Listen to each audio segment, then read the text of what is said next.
Hi friends, Varahi studio Telugu stories హబ్కు స్వాగతం. నేను మీ హోస్ట్ శివరంజని. శ్రోతలకు మాతృదినోత్సవ శుభాకాంక్షలు. ఈరోజు మీకు ప్రముఖ సీనియర్ సినీ కథా నవల రచయిత్రి శ్రీమతి పెబ్బిలి హైమావతి గారు రచించిన అన్నపూర్ణ ఆడియో సిరీస్ 10వ భాగం వినిపించబోతున్నాను. మీరు వెళ్ళండి, నేను కాసేపు ఇక్కడే కూర్చొని వస్తాను అంటూ రంగయ్య వ్యాసపీఠాన్ని పెట్టుకొని భారత భాగవతాలు చదివే తిన్నె మీద కూర్చోబోయాడు విజయ్. ఆగండి ఆగండి, అక్కడ మా నాన్నగారు కూర్చుని భారత భాగవతాలు చదువుతూ ఉంటారు. ఉదయం పూట రామనామ సంకీర్తనం చేసుకుంటారు. అక్కడ ఆయన తప్ప ఇంకెవరు కూర్చోరు.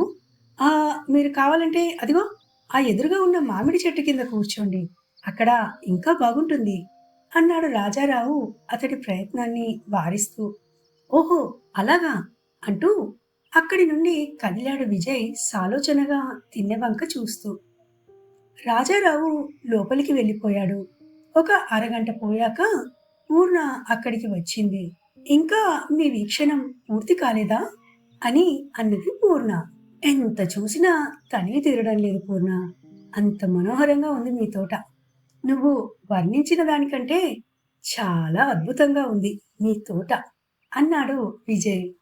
అవునా, పోన్లే, నీకు నచ్చింది కదా, సంతోషం అని అన్నది పూర్ణ మందహాసంతో. అది సరే గాని పూర్ణ, మీ పనివాడు కోడిని కోసి శుభ్రం చేస్తుంటే చూశాను.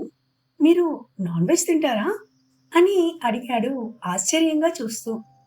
తింటాం, ఒక్క నాన్నగారు తప్ప. మా ఇంట్లో అందరూ తింటారు. నువ్వు కూడా తింటావు కదా విజయ్ అని అడిగింది పూర్ణ. అవును, నేను తింటాను, కానీ మా ఇంట్లో ఎవరు తినరు. ఇలా నేను నాన్ వెజ్ తింటున్నానని మా ఇంట్లో తెలిస్తే చంపేస్తారు. మేము బ్రాహ్మణులం. నీ మాట తీరు చూసి మీరు బ్రాహ్మిన్సే అనుకున్నాను అన్నాడు విజయ్. నువ్వెందుకలా అనుకున్నావో నాకైతే తెలీదు, కానీ మేము బ్రాహ్మిన్స్వి కాము, వెలముదొరలం. ఏ, ఎందుకలా అడుగుతున్నావు అని అడిగింది అన్నపూర్ణ ఆశ్చర్యంగా చూస్తూ. ఆ ఏం లేదు, ఊరికినే అడిగాను అన్నాడు ముక్తసరిగా. ఇక్కడికి వచ్చే ముందు అతడు చాలా చాలా అనుకున్నాడు. మంచి సమయం చూసి పెళ్లికి ప్రపోజ్ చేద్దామని కూడా అనుకున్నాడు. కానీ ఇప్పుడు పూర్ణ బ్రాహ్మిన్ కాదని తెలిసాక అతడు చాలా నిరాశపడ్డాడు. కులం కాని అమ్మాయిని చేసుకునేందుకు తల్లి తండ్రి అంగీకరిస్తారా అని అనుకున్నాడు విజయ్ దిగులుగా. ఏంటి విజయ్, సడన్ గా డల్ అయిపోయావు అన్నది పూర్ణ ఆశ్చర్యంగా చూస్తూ. అబ్బే అదేం లేదే, ఏదో ఆలోచిస్తూ ఉండిపోయానంతే. ఇందాక మీ అన్నయ్య ఆ వేప చెట్టు కింద ఉన్న తిన్న మీద నేను కూర్చోపోతూ ఉంటే వారించాడు. ఆ అక్కడ మీ నాన్నగారు తప్ప ఎవరు కూర్చోకూడదా అన్నాడు మాట మారుస్తూ. అవును, అక్కడ నాన్న తప్ప ఎవరు కూర్చోరు. అక్కడ కూర్చుని ప్రతి సాయంత్రం ఊళ్ళో వాళ్ళకి పురాణం చదివి వినిపిస్తారు. నాన్నగారు గొప్ప రామభక్తులు. నిత్యం రామనామస్మరణ చేస్తూ ఉంటారు. ఆయన ఉదయం లేచాక రాత్రి పడుకునే ముందు కూడా ముప్పున కాలకింకరులు ముంగిట నిలిచిన వేళ, రోగముల్ గొప్పురమై కఫము కుత్తక నిండిన వేళ, బాంధవుల్ గప్పిన వేళ నీ స్మరణ కలుగునో కలగదో, నాటికిప్పుడు తప్పక చేతు నీ భజన దాశరథి కరుణాపయోనిధి అని స్మరిస్తారు. నేను కూడా నాన్నగారిని చూసి ప్రతిరోజు రాత్రి పడుకునే ముందు ఆ పద్యం చదివే పడుకుంటాను అన్నది పూర్ణ ఆ తిన్నె వైపు భక్తిగా చూస్తూ. పూర్ణ ఆ పద్యాన్ని చదివిన తీరు అతన్ని ఎంతో ముగ్ధుడిని చేసింది. చాలా బాగుంది పూర్ణ, ఈ తోటని చూశాక, మీ నాన్నగారిని గురించి విన్నాక నీ మీద కంటే కూడా ఆయన మీదే ఎక్కువ ఇష్టం కలుగుతోంది నాకు. లైఫ్ లాంగ్ ఈ తోటలోనే ఉండిపోతే ఎంత బాగుండును అని అనిపిస్తోంది. సరే సరే, అలాగే చేద్దువు గాని ముందు భోజనానికి నడువు, అన్నీ చల్లారిపోతున్నాయి అన్నది పూర్ణ నవ్వుతూ. శాంతమ్మ కోడి మాంసంతో పాటు గారెలు చేసింది. హోటళ్లలోనూ రెస్టారెంట్లలోనూ తిన్నదానికి ఇక్కడ తిన్నదానికి రుచి చాలా భిన్నంగా ఉండడంతో తెలియకుండానే చాలా ఎక్కువగా తినేశాడు విజయ్. మొహమాటం లేకుండా కలుపుగోలుగా మాట్లాడుతూ ఏ భేషజం లేకుండా అతడు భోజనం చేసిన తీరు ఒక్క రాజారావుకి తప్ప ఇంట్లో అందరికీ నచ్చింది. ఇంట్లో అందరూ అతన్ని మెచ్చుకుంటున్నట్లుగా చూస్తుంటే రాజారావు మాత్రం ముఖం చిట్లించుకుని చూశాడు అతడి వంక. భోజనాలయ్యాక తమలపాకు తీగ నుండి ఆకులు తుంచుకువచ్చి అందరికీ తాంబూలాలు చుట్టి ఇచ్చింది అన్నపూర్ణ.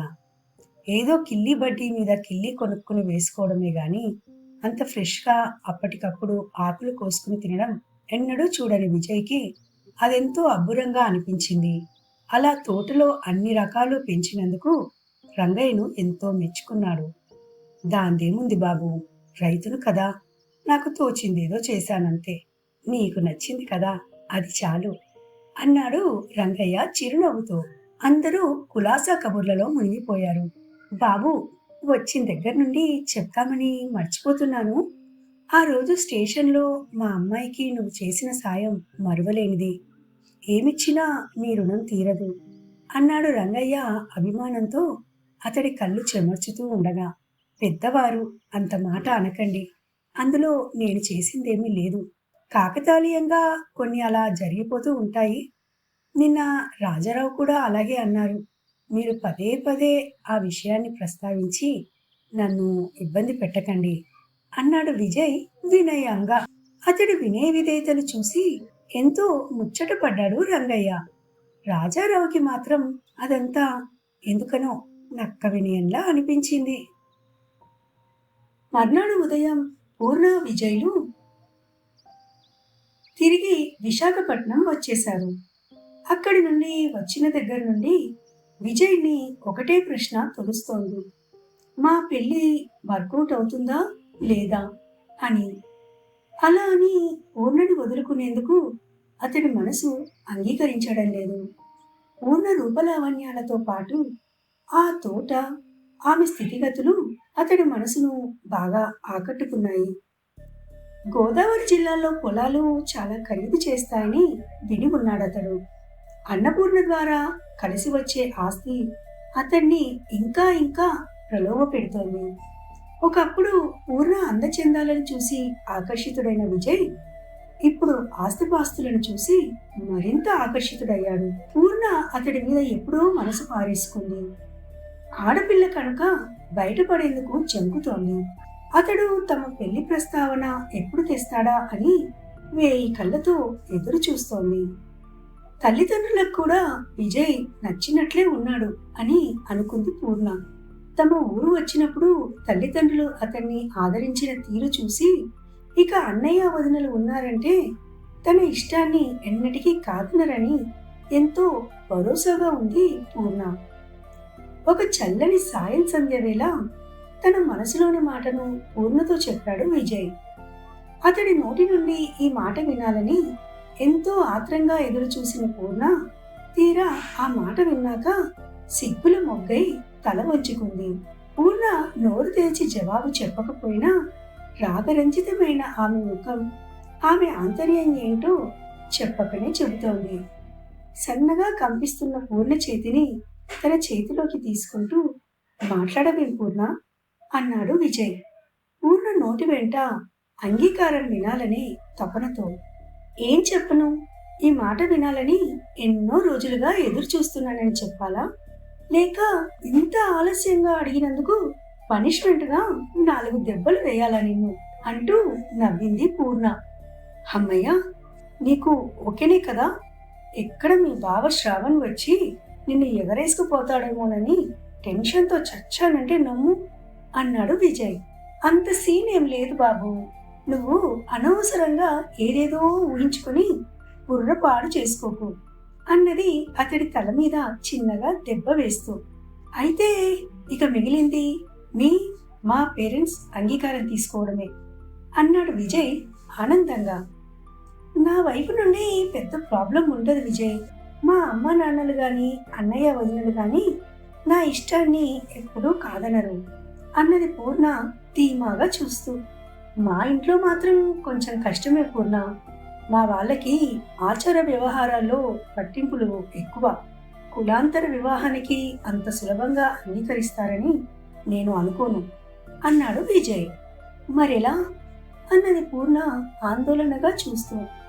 భయపడకు, వాళ్ళకి ఇష్టం లేనంత మాత్రాన మన పెళ్లి ఆగదు అన్నాడు విజయ్ అభయం ఇస్తున్నట్లుగా. ఆ మాట వింటూనే తేలిగ్గా నిట్టూర్చింది అన్నపూర్ణ. మన ఫైనల్ ఎగ్జామ్స్ అయ్యే వరకు ఈ విషయం మన మధ్యనే ఉంచుదాం.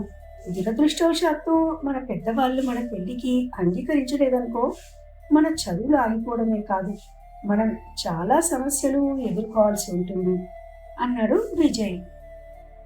అవును, ఆ మాట నిజమే, అలాగే చేద్దాం అన్నది అన్నపూర్ణ. ఇద్దరూ ఒక అంగీకారానికి వచ్చాక ఎవరి దారిన వాళ్ళు వెళ్ళిపోయారు. తల్లిదండ్రుల దగ్గర అయితే విషయాన్ని దాచింది, కానీ స్నేహితుల దగ్గర మాత్రం దాచలేకపోయింది అన్నపూర్ణ. అది వింటూనే, పూర్ణ, బాగా ఆలోచించే ఈ నిర్ణయం తీసుకున్నావా? ఏదో నీకు సాయం చేశాడని ఫ్రెండ్షిప్ చేశావు, అంతవరకు ఓకే, కానీ ఏకంగా ఈరోజు పెళ్లి చేసుకుందామనే నిర్ణయానికి వచ్చేసావు. అతడి గూర్చి నీకు ఏం తెలుసని ఇంత తక్కువ సమయంలో ఇలాంటి నిర్ణయానికి వచ్చావు? దీనికి మీ పెద్దలు అంగీకరిస్తారని అనుకుంటున్నావా అన్నది రమ్య అన్నపూర్ణ వంక తీక్షణంగా చూస్తూ. ఆ భయం నీకేమీ అవసరం లేదు రమ్య, మా వాళ్ళు నా ఇష్టానికి ఎప్పుడూ అడ్డు చెప్పరు అన్నది పూర్ణ ఎంతో ధైర్యంగా. అదే పొరపాటు పూర్ణ, పెళ్ళంటే ఆషామాషి వ్యవహారం కాదు, నూరేళ్ల జీవితానికి సంబంధించింది. నువ్వు పెళ్లి చేసుకుంటాను అనగానే విజయ్ మంచి చెడ్డలు, అతని కుటుంబ పూర్వపరాలు తెలుసుకోకుండా నీ మాట మీదే బేస్ అయిపోయి వాళ్ళు పెళ్లి ఎలా చేస్తారనుకుంటున్నావు?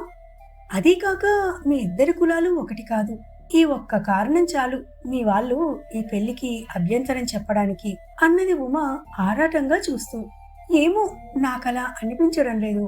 మొన్న విజయ్ని మా ఇంటికి తీసుకెళ్ళినప్పుడు మా అమ్మ నాన్న ఎంతో ఆదరించారు, అన్నయ్య కూడా ఎంతో స్నేహంగా మాట్లాడాడు విజయ్తో అన్నది పూర్ణ స్నేహితురాళ్ళ మాటలను తేలిగ్గా తీసుకుంటూ. ఇంటికి వచ్చిన అతిథిని ఒక స్నేహితుడిగా ఆదరించడం వేరు, ఇంటి అల్లుడిగా అంగీకరించడం వేరు, రెంటికి చాలా తేడా ఉంది. మేము మొదటి నుండి నిన్ను హెచ్చరిస్తూనే వచ్చాము, హద్దులు దాటవద్దని. అయినా నువ్వు మా మాట వినిపించుకోలేదు. ఇప్పటికైనా మించిపోయింది లేదు పూర్ణ, మరోసారి ఆలోచించి చూడు అన్నది రమ్య నచ్చ చెప్తున్నట్లుగా. మీరు చెప్పేదంతా నా మేలు కోరే అని నాకు తెలుసు, కానీ విజయ్ లేకుండా నేను ఉండలేను అనిపిస్తోంది. అతడు నా పక్కనుంటే చాలు, నాకు ఎంతో సంతోషంగా ఉంటుంది. ఎలాంటి కష్టాన్నైనా అవలీలగా అధిగమించగలను అనిపిస్తోంది. ఒక్క మాటలో చెప్పాలంటే అతనితో ఉంటే జీవితం చాలా సుఖంగా అర్థవంతంగా ఉంటుంది అనిపిస్తుంది. అతను లేని జీవితం ఊహించేందుకు కూడా ఇష్టం లేదు నాకు అన్నది పూర్ణ ఏదో ట్రాన్స్లో ఉన్నట్లుగా చూపులను ఎక్కడో నిలిపి. ఆమె కళ్ళ ముందు విజయ్తో గడిపే జీవితం ఎంతో అద్భుతంగా సాక్షాత్కరిస్తోంది. దాని నుండి మనసును మరలించడం ఏమాత్రం ఇష్టం లేని దానిలా అలా ఉండిపోయింది.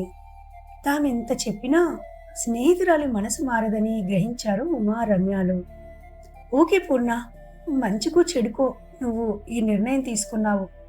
స్నేహితురాలిగా నీ సుఖం కంటే మాకు కావాల్సింది ఏమీ లేదు అన్నది రమ్య షేక్ హ్యాండ్ ఇస్తూ.